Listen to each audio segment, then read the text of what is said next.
Bonjour, je vous retrouve pour l'aperçu d'une ampoule connectée de TP-Link qui va fonctionner avec l'application Casa Smart. On est à 800 lumens, c'est-à-dire l'équivalent 60 watts des ampoules à incandescence. On est à 7 watts de consommation, 15 000 heures données. 15 000 heures, ça correspond, si on l'utilise 3 heures par jour, à peu près 13 ans, un peu plus de 13 ans d'utilisation. Elle est garantie 2 ans, elle est autour d'une quinzaine d'euros en ce moment et fonctionne avec Alexa ou Google Assistant. Donc l'ampoule est ici. Hop, là c'est du E27 à culot qui se visse. Donc on voit les filaments. Hop, et le côté magique, c'est qu'elle fonctionne à la voix. Allume lampe. Et voilà, ça s'allume.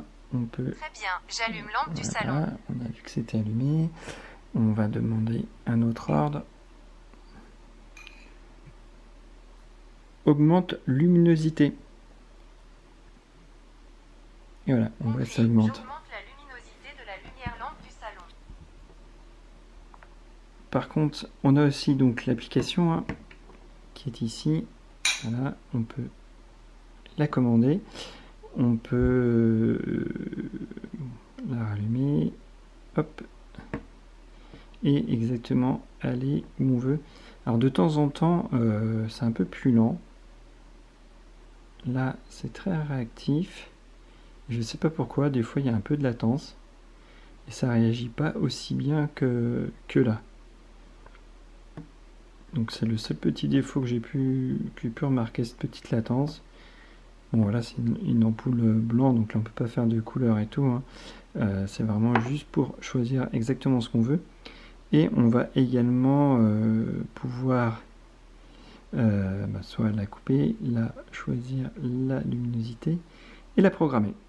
Voilà, on peut créer des programmes pour ça, pour du coup journalier. Par exemple, si on veut qu'elle s'allume tous les soirs à 19 h.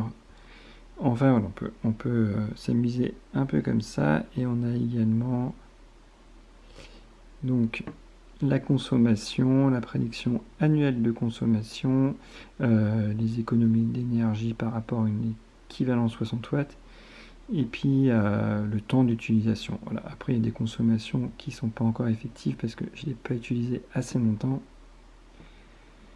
Donc voilà ce qu'on peut faire avec, sachant que, comme je disais, il faut du réseau Wi-Fi puisqu'elle marche avec le Wi-Fi domestique. Et surtout, elle permet évidemment de lire. Là, on voit qu'elle flèche bien. Donc ça c'est vrai, les 60 watts équivalents, c'est une réalité, on peut lire avec sans aucun souci, puisqu'il y a des premières ampoules connectées comme ça qui n'étaient pas forcément... très puissante et on a eu du mal à lire. Là c'est pas du tout le cas, il n'y a aucun souci de ce côté là. Donc voilà, si on est intéressé par une ampoule connectée nativement, il n'y a pas besoin de passerelle, de hub ou quoi que ce soit. On visse son ampoule, on rentre, on suit les indications. Le seul bémol, c'est qu'il faut créer un compte chez TP-Link, le valider avec une adresse mail.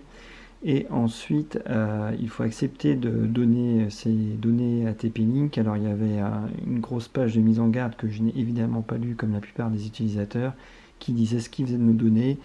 Et c'est toujours le bémol. Et puis, il faut toujours activer la localisation sur les logiciels. C'est aussi très casse-pied à chaque fois ça d'allumer sa localisation.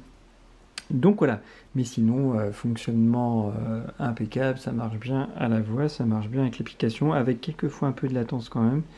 Et le défaut à la voix, c'est que d'après ce que j'ai vu, on n'arrive pas à choisir exactement. Par exemple là on peut choisir 35%, à la voix non, ça va être de palier de ce que j'ai pu voir de 25%, 25%. Chaque fois qu'on dit augmente la lumière, il augmente. Mais si on tente de dire baisse au maximum ou des choses comme ça, il ne les comprend pas, les requêtes à la voix. Donc voilà. Et sinon, évidemment, on peut couper, éteindre la lumière à la voix, ça fonctionne bien. On l'a vu, donc je ne vais pas faire plus longtemps. J'espère que cet aperçu vous aura été utile. Bye bye!